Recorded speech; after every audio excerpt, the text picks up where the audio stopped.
어린이 여러분에게 먼저 물어보겠습니다. 근데 오늘은 나눠서 예배하기 때문에 어린이가 우진이 하나밖에 없네요. 혹시 우리말 속담 중에 개구리와 생각, 이 두 낱말이 함께 들어가 있는 속담을 아나요?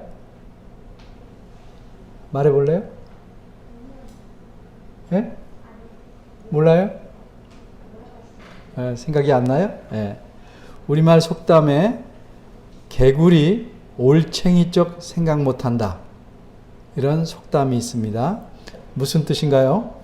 어린이를 위해서 백과사전에 나온 설명을 말씀드리겠습니다. 자신의 형편이 전보다 나아졌다고 해서 지난날의 어려운 때를 생각하지 않고 처음부터 잘난 듯이 뽐낸다 하는 뜻이랍니다. 이와 비슷한 속담이 또 있습니다.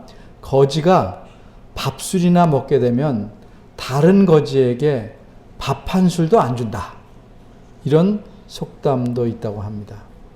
사실 개구리가 사람처럼 생각을 할 수는 없겠죠. 그러나 애벌레에서 나비가 나오듯 개구리는 올챙이에서 나옵니다. 그런데 개구리가 자신이 지금은 4발이 있고 팔딱팔딱 뛸 수 있다고 해서 그렇지 못하는 다른 동물보다 잘났다고 의시된다면 그건 정말 꼴불견이겠죠. 사람 중에도 이렇게 개구리같이 과거 생각을 못하는 사람이 있습니다. 예를 들면 갑자기 돈 좀 벌었다고 의시되는 졸부가 그런 사람일 것입니다. 에베소서는 사도 바울께서 지금의 터키 남서쪽에 있는 도시 에베소에 있는 교회에게 보낸 편지입니다. 오늘 본문에서 바울 선생님은 에베소 교인들에게 그들의 과거를 이야기합니다. 그들의 부끄러운 과거를 들춰내기 위해서가 아니라 그들이 혹시 올챙이적 생각을 못하는 개구리처럼 될까봐 충고의 말씀을 하고 있는 것입니다. 이 본문을 자세히 이해하고 우리와 연관성을 알기 위해서, 어떻게 연관되었는지 알기 위해서 본문을 셋으로 나누어 살펴보려고 합니다. 첫째, 그때의 상태. 둘째, 그때의 생활. 셋째, 지금의 상태. 첫째, 그때의 상태입니다. 1절입니다. 너희의 허물과 죄로 죽었던 너희를 살리셨도다, 이렇게 말씀합니다. 여기서 살리셨도다는 우리말 원문은 없는데 흐름이 좋게 하기 위해서 조그맣게 써놓은 글씨입니다. 그러니까 원어대로 말하면 너희의 허물과 죄로 죽었던 너희를 까지만 여기 있는 것입니다. 여기서 너희는 누구를 가리킵니까? 이 편지를 받은 에베소 교회의 교인들입니다. 이 사람들은 주로 이방인들이었습니다. 유대인들이 아니라 이방인들이었습니다. 그런데 사도 바울은 지금 살아서 편지를 받아 읽는 사람들을 가리켜 너희는 죽었다, 이렇게 표현하고 있습니다. 살아있는 사람을 죽었다고 했으니 이게 비유적인 표현인 줄은 여러분이 잘 아실 겁니다. 그럼 이들은 어째서 죽었을까? 바울 선생님은 너희가 죽은 것은 너희 자신들의 문제 때문이었다고 말씀합니다. 그 문제는 무엇입니까? 그들의 허물들과 죄들입니다. 허물과 죄라는 말은 두 낱말이 함께 쓰이든 하나씩 따로 쓰이든 간에 그것은 하나님께서 정해놓은 기준에 도달하지 못하거나 하나님께서 정해놓으신 길을 따르지 않고 다른 길로, 아닌 길로 가는 것을 의미합니다. 쉽게 말해서 하나님에게 죄를 짓는 것을 의미합니다. 그러니까 에베소 교인들은 과거에, 그때에 하나님 보시기에 죄를 지어서 자신들의 죄 때문에 죽었다는 뜻입니다. 하나님께 죄를 지으면 무조건 죽습니까? 그렇습니다. 로마서 6장 23절에 말씀하시기를 죄의 삭은 사망이다, 이렇게 말씀하셨습니다. 따라서 어떤 죄든지 하나님에게 죄를 지면 그것이 크든 작든 죽을 수밖에 없는 것이 하나님의 정해놓은 규칙입니다. 그런데 그들은 한두 개가 아니고 수많은 허물과 죄를 지었기 때문에, 우리말엔 단수복수를 안 썼는데 너희의 허물들과 죄들로, 이런 뜻입니다.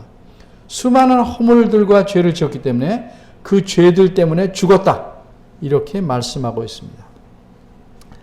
그런데 우리는 여기서 죽었다는 말을 좀 생각해 봐야 됩니다. 그들은 현재 살아있는데 어째서 그들이 과거에는 죽었다고 말씀하는가? 죽었다는 말을 이해하기 위해서 예를 들어봅니다. 고무줄을 하고 노는 애들이 있습니다. 근데 한 여자아이는 다른 애들과 고무줄놀이 하지 않고 옆에서 구경만 하고 있습니다. 그래서 물어봤습니다. 너는 왜 저 애들과 함께 놀지 않니? 그러니까 그 생생하게 살아있는 여자아이가 거침없이 말합니다. 저는 죽었어요. 이 여자의 대답을 듣고 물은 사람이나 우리가 이상하게 생각하지 않습니다. 그 의미를 아니까. 죽었다는 말이 고무줄놀이 하다가 걸려서 자기는 더 이상 할 수 없게 되었으니 밖에 나와 있다, 이런 뜻인 줄 우리가 다 알기 때문입니다. 또 큰 잘못을 하고 집에 돌아가는 아이가 하는 말이 나는 오늘 집에 들어가면 죽었다, 이렇게 말합니다. 이 말의 의미도 우리가 다 압니다.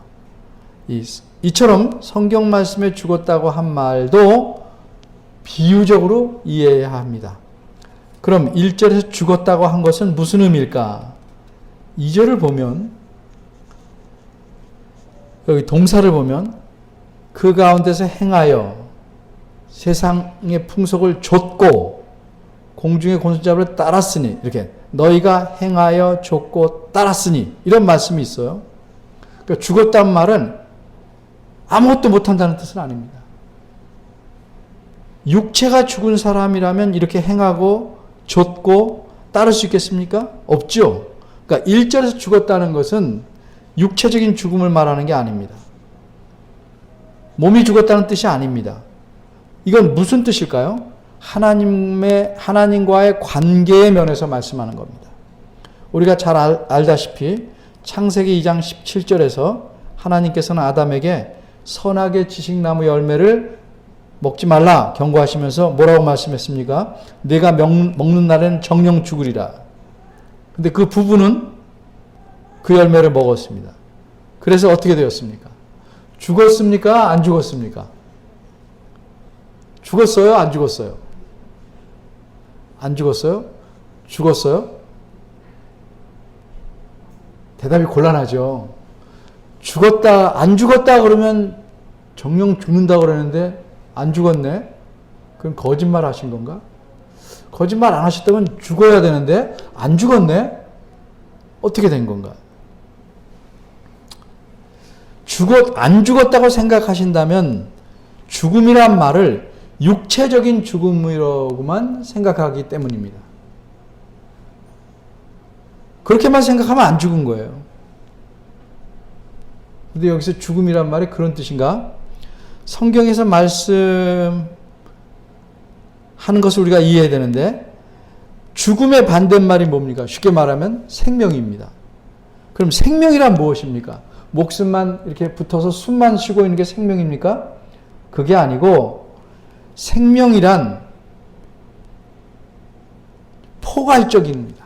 역시 죽음이라도 포괄적인 의미를 갖습니다. 생명이란 살아있기 때문에 누리는 모든 것을 다 포함해서 생명이라고 말하는 겁니다.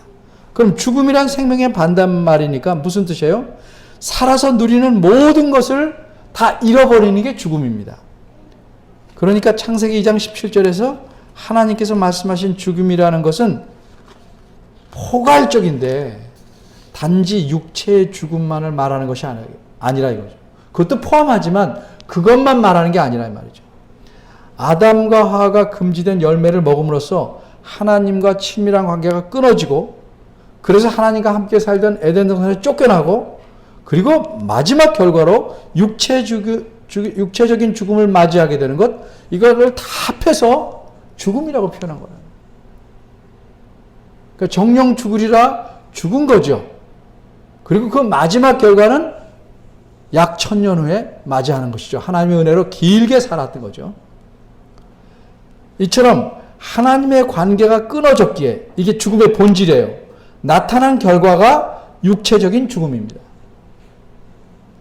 따라서 본문 1절에서 말하는 죽었다는 말은 근본적인 죽음, 이 본질적인 죽음, 하나님과의 관계가 끊어진 것을 가리키는 겁니다.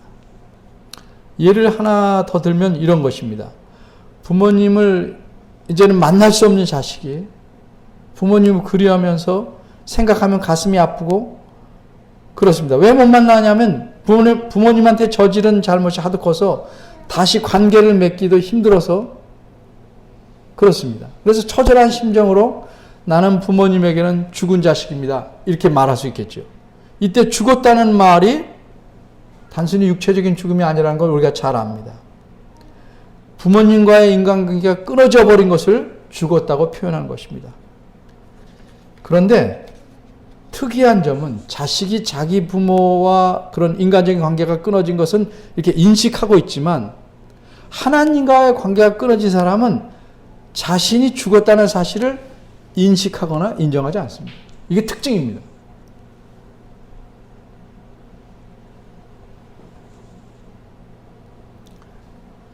사람은 하나님의 관계가 끊어지면 성경적 의미에서 죽은 겁니다.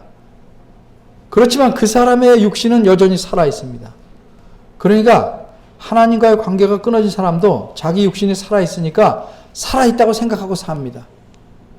이건 어떤 것과 비슷하냐면 바람에 흔들리는 허수아비가 자기가 바람에 따라 움직이니까 나도 움직이네. 그러니까 자기가 인간이라고 생각하는 것과 마찬가지입니다.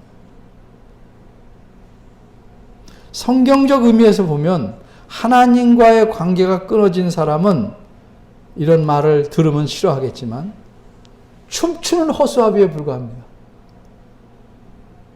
진정한 사람이 아닙니다. 허수아비입니다.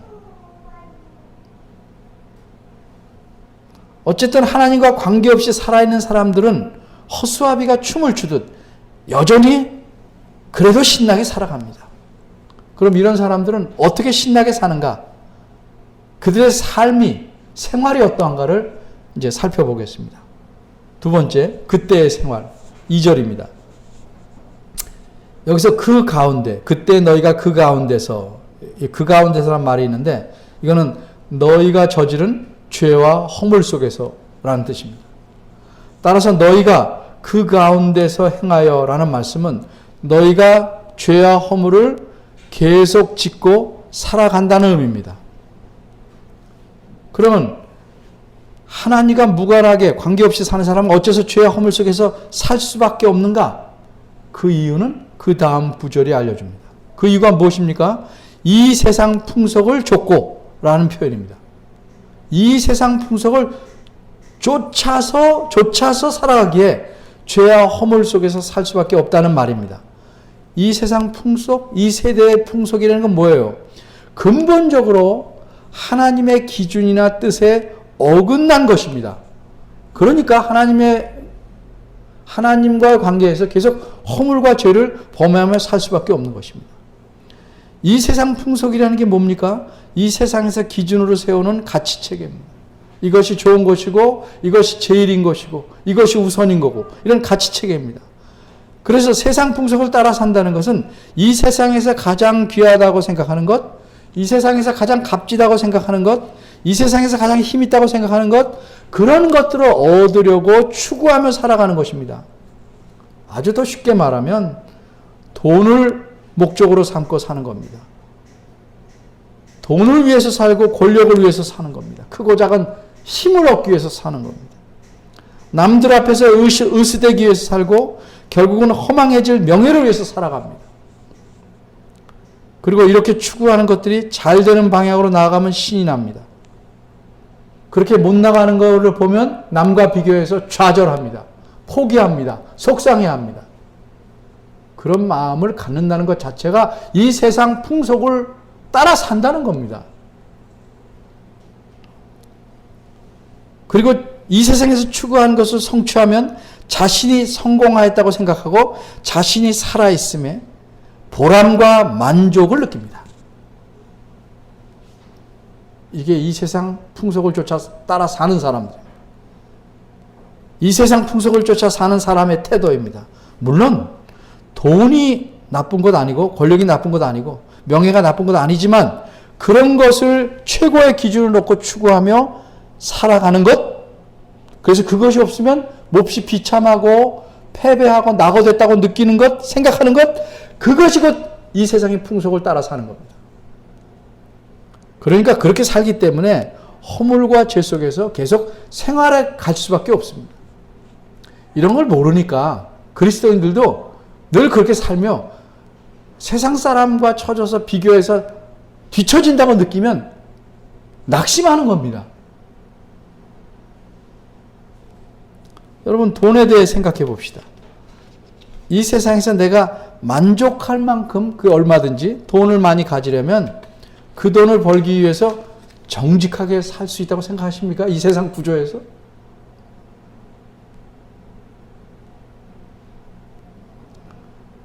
그리고 크고 작은 권력을 추구하려면, 그래서 얻으면 그 과정이나 그 후에 의롭게 살 수 있다고 생각하십니까?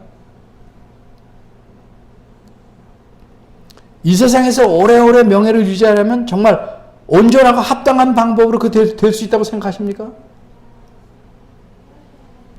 그러기에 그런 것들을 추구하고 살면 이 세상 풍속을 조차 그 기준에 따라 사는 것이기 때문에 죄와 꼭 관계가 있게 살 수밖에 없는 겁니다.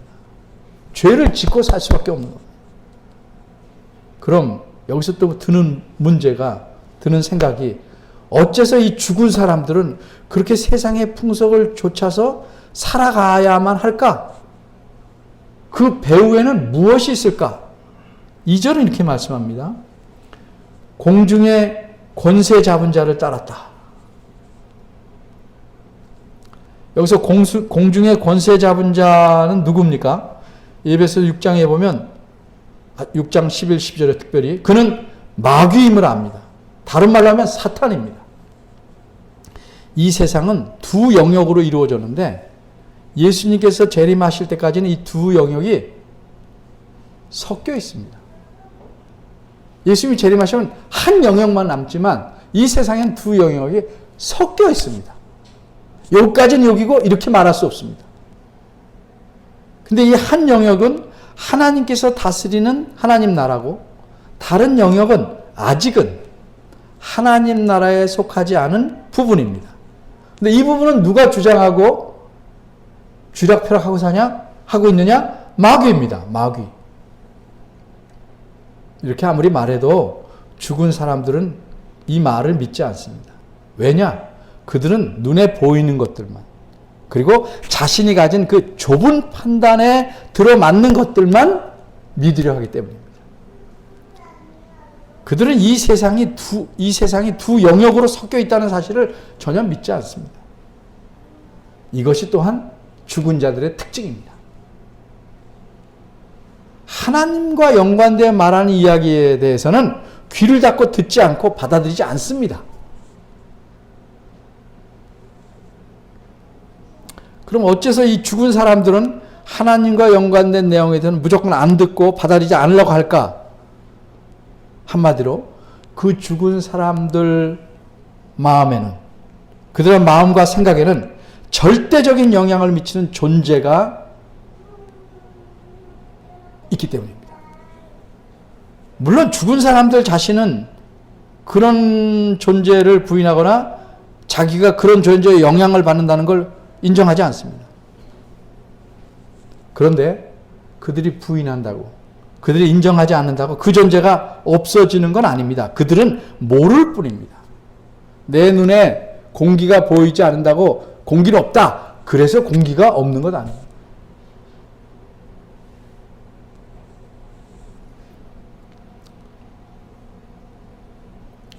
하나님 말씀인 성경은 분명히 그런 존재가 있다고 말씀합니다. 그 존재는 어떤 존재나 영적인 존재예요. 보이지 않는 존재. 눈에 보이지 않아요. 그래서 죽은 사람들은 그 존재를 볼 수도 없고 그러기에 그런 존재가 없다고 부인합니다. 그 존재는 누굽니까? 마귀인데 2절은 그를 가리켜 뭐라고 그러면 공중의 권세 잡은 자로 표현합니다. 공중의 권세 잡은 자. 이 말은 하나님 나라에 아직 속하지 않은 영역을 차지하고 있는 자라는 뜻입니다.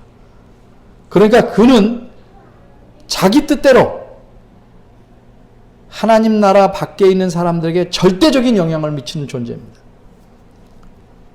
2절은 또 그를 가리켜 지금 불순종의 아들들 가운데서 역사하는 영이다 이렇게 표현합니다. 다시 말해서 예수님을 믿지 않는 사람들 가운데서 영향을 미치며 활동하고 있는 영이라는 의미입니다. 근데 예수님 믿지 않는 사람들을 왜 불순종의 아들들이라고 표현했을까? 예수님 믿지 않는 사람들 중에도 적지 않은 사람들이 자신들의 부모에게 순종하고 세상의 권위와 법도 잘 따르는 모범적인 시민도 많습니다. 그런데 어째서 그들을 불순종의 아들들이라고 말하는가? 역시 하나님과의 관계에서 말하는 겁니다. 하나님에게 불순종하기 때문입니다. 그들은 어떻게 하든지 하나님의 뜻은 피하고 하나님이 원하시는 건 어떻게 하든지 행하지 않으며 그 대신 이 세상의 풍속을 쫓아가며 하나님과 관계없이 살기 때문입니다. 정확히 말하면 마귀가 그렇게 조종하고 영향을 미칩니다. 근데 그렇다고 사람이 로봇은 아닙니다. 마귀는 사람의 자유를 건드리지 않습니다. 자존심도 건드리지 않습니다. 사람이 의식하지도 못하게 교묘하게 사람을 조종합니다. 이렇게 하나님에게 거역하며 불순종하게 살도록 마귀가 조종하면서 있기에 사람들은 하나님에 대해서 불순종합니다. 그래서 그들을 불순종의 아들들이라고 표현한 것이고 그렇게 하나님과 무관하게 살기 때문에 죽은 자들이라고 말하고 있는 것입니다. 그럼 그들만 죽은 자들일까? 그들이 유대인이 아니고 이방인들이기 때문에 죽은 자들일까? 3절은 그렇게 말씀하지 않습니다. 3절을 보면 전에는 그때에는 우리도 죽은 자들이었다 이렇게 말합니다. 사도 바울이 말합니다. 바울을 포함하여 유대인들도 죽은 자들이었다 이렇게 말합니다. 유대인들이 어떤 사람입니까? 하나님을 부지런히 섬긴다, 잘 섬긴다, 자부하는 사람들입니다. 그런데도 바울은 뭐라고 말해요? 우리도 죽은 자들이었다 이렇게 말합니다. 3절 하반절을 보면 바울은 유대인들도 다른 이들과 같이 본질상 진노의 자녀였다고 말합니다.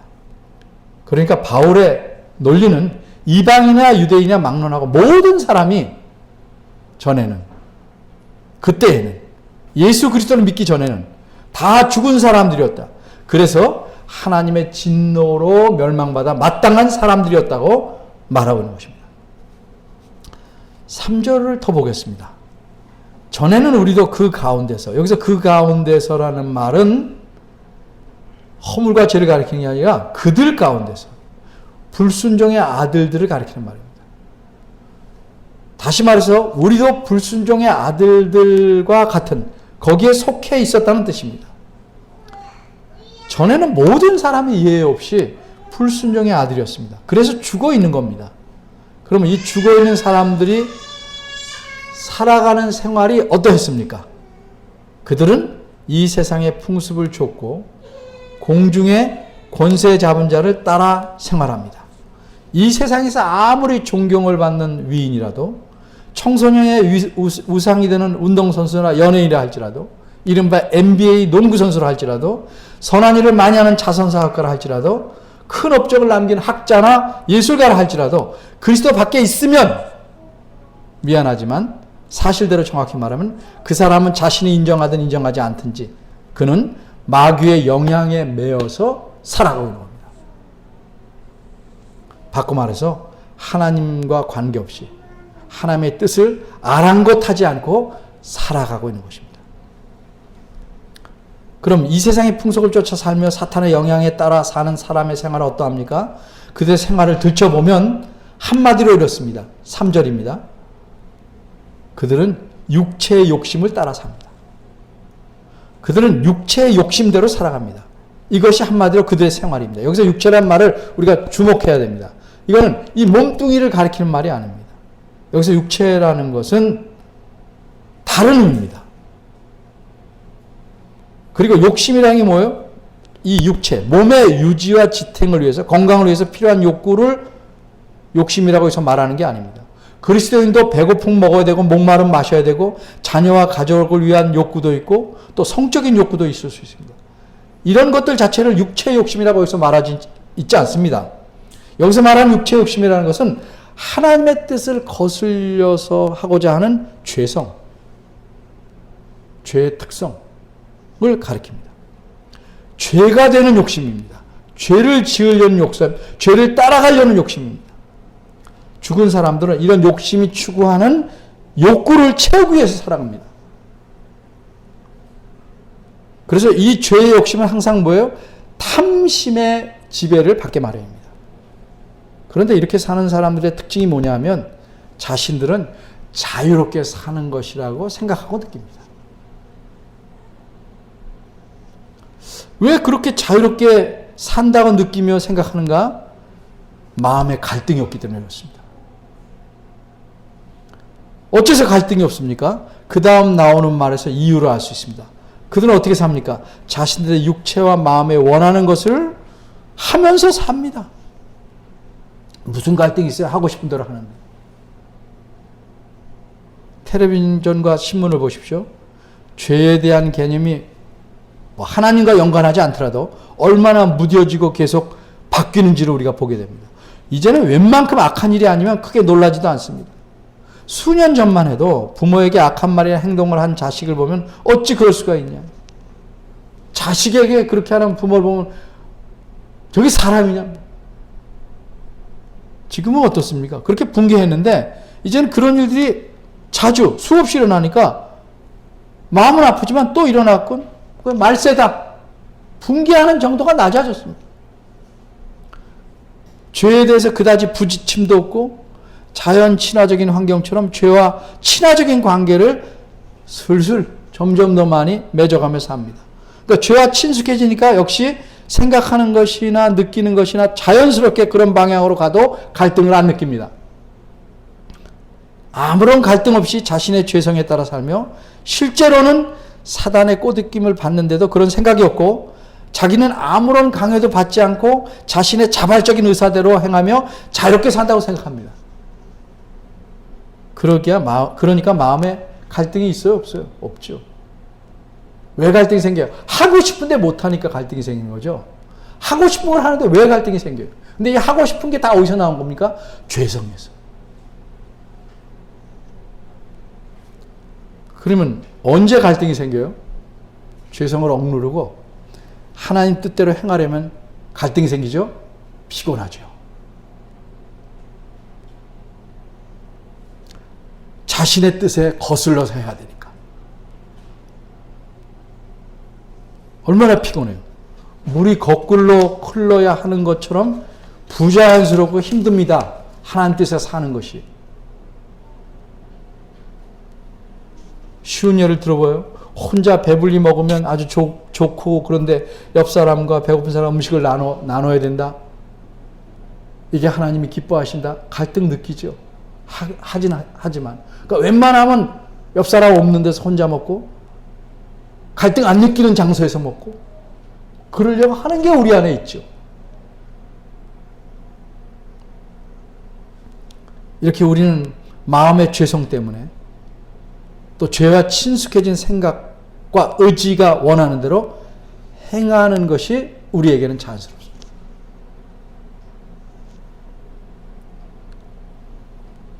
그래서 우리는 어떻게 됐습니까? 만일 우리가 그리스도를 믿는 은혜를 얻지 못했다면 우리든 너희든 누구나 사람은 본질상 진노의 자녀다. 이렇게 말씀하고 있습니다. 3절에서. 진노의 자녀에게 무슨 뜻입니까? 하나님께서 내리시는 진노를 받아 멸망해야 마땅할 대상이라는 뜻입니다.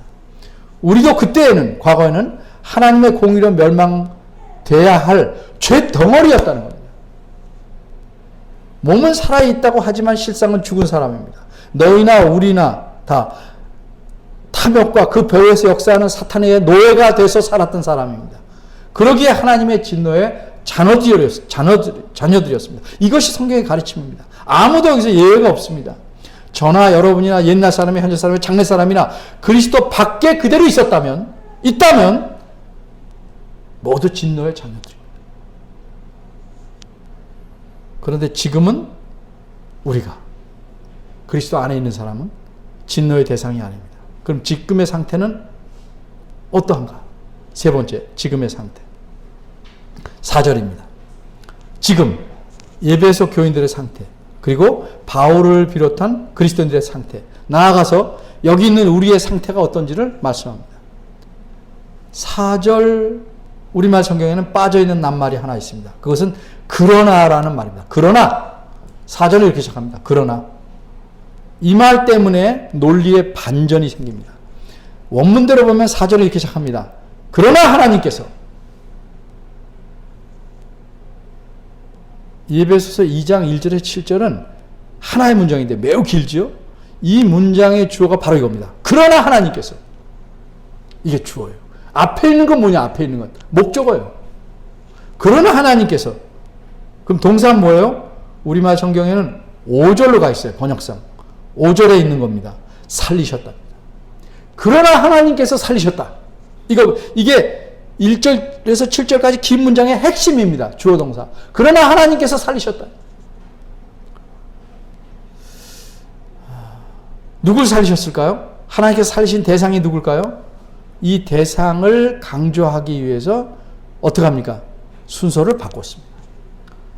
나는 너를 좋아한다 하지만 강조하기 위해서 너를 내가 좋아한다. 이렇게 말하는 것처럼 하나님께서 살리셨다. 그러나 죽어있는 너희를, 그리고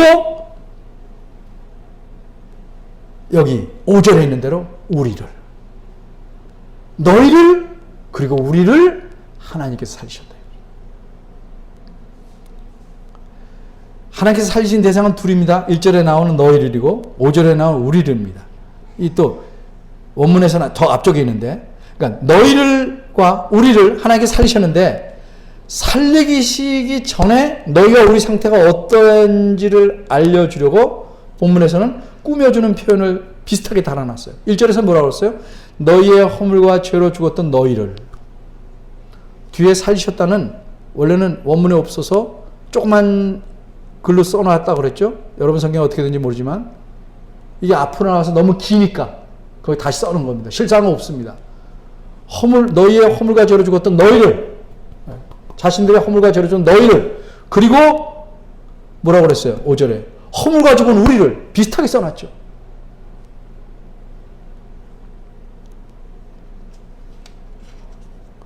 이처럼 하나님께서는 너희를 살리셨고 우리도 살리셨다. 이렇게 말씀하는 거예요. 근데 너희나 우리나 모두 그때 과거에는 허물과 죄로 죽어 있었던 거죠. 그래서 우리를 포함하여 모든 사람은, 그리스도 밖에 있는 사람은 하나님과 관계없이 살아왔습니다. 그렇게 살던 사람들을 하나님께서 살리셨습니다. 죽어있던 너희와 우리를 살리셨습니다. 그럼 어째서 우리를 살리셨는가? 어떻게 우리를 살리셨는가? 4절이 이렇게 말씀합니다. 긍휼에 풍성하신 하나님께서 우리를 사랑하신 그 큰 사랑을 인하여, 이렇게 말씀합니다. 여기서 긍휼이란 자기 힘으로는 어찌할 수 없는 사람에 대해서 하나님께서 가지시는 연민입니다. 불쌍히 여기시는 마음. 자기 힘으로는 하나님을 사랑할 수도 없고 자기 힘으로는 죄를 피할 수도 없고 그런 생각도 없겠지만 죽은 줄도 모르고 계속 노예가 돼서 사는 죽은 자들에 대한 하나님이 가지시는 불쌍한 마음, 이게 긍휼입니다.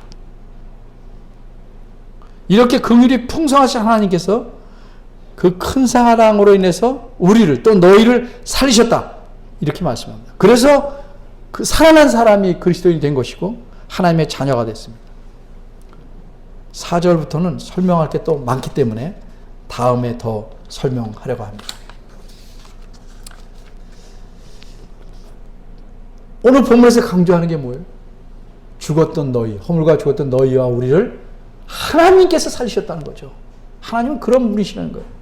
사람은 자신의 과거가 어떤 줄 알아야, 제대로 알아야 현재 어떻게 살고 있는지, 장래 어떻게 살아야 되는지, 그 방향과 목표와 삶의 목적을 바르게 세우며 살아갈 수 있어요. 왜 그리스도인이 그렇게 살 수 없는가? 과거를 정확히 몰라. 과거에 내가 어떠했는지를 몰라요. 머리로만 알아. 그러니까 삶의 방향과 목적을 바르게 세우지 못하고 흔들리는 겁니다. 우리가 하나님 보시기에 얼마나 문제가 많고 얼마나 죄악 덩어리에 있는지 생각할 줄 알아야 됩니다. 종종 이런 사람들이 있죠. 내가 뭘 잘못했어요? 아무리 잘못을 설명해도 그게 뭔 잘못입니까? 그럴 수도 있죠. 그렇게 말하는 사람에게는 할 말이 없어요. 죽었던 사람들은 그렇게 말하면서 살죠. 하나님 앞에서 우리가 전에 어떤 존재였는지 지금 본문이 잘 얘기하고 있습니다. 우린 진노의 자식이었고 우리 힘으로는 도저히 살아날 수 없고 죽은지도 모르고 사탄의 놀이개로 우리 신나는 대로 우린 욕심대로 살고 있었다. 이게. 그런데 하나님이 우리를 살리셨다는 거죠. 하나님께서 우리에게 은혜와 긍휼과 사랑을 베푸셔서 우리가 살아난 거예요. 과거와 받은 사랑, 하나님의 사랑을 잘 비교해야 내 삶을 가다듬어 갈 수 있는 겁니다. 우리 이제 하나님의 은혜로 살아나서 그 은혜 가운데 사는 사람입니다. 더 이상 사탄에게 매여 있는 사람들이 아닙니다. 더 이상 우리 죄성은 남아있지만 죄성이 요구하는 욕심에 따라 거기 매여서 어쩔 수 없이 살아가야만 하는 사람이 아닙니다. 세상의 풍속을 쫓아 살 수밖에 없는 사람이 아닙니다. 왜냐하면 하나님께서 우리를 죽은 가운데서 그렇게 살 수밖에 없는 데서 살려내셨기 때문입니다. 죽은 데 그대로 있으면 그래 살 수밖에 없지만 살아난 뒤로는 그래 살아서 안 됩니다. 근데 이렇게 살아난 사람, 새로운 사람인데도 여전히 죽었던 사람처럼 과거처럼 그때처럼 살려는 건 무슨 까닭일까?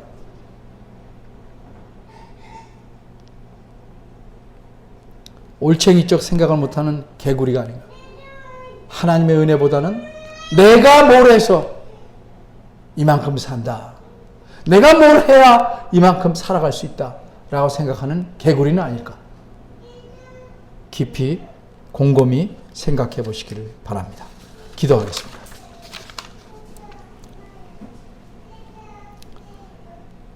긍휼이 풍성하신 하나님, 하나님의 은혜를 우리가 입으로는 참 경건하게 말하지만 우리 삶에서는 그 은혜를 수없이 갉아먹고 때로는 부정하며 내 마음대로 내 원하는 대로 살았던 그때처럼 살아가고 있지 않는지.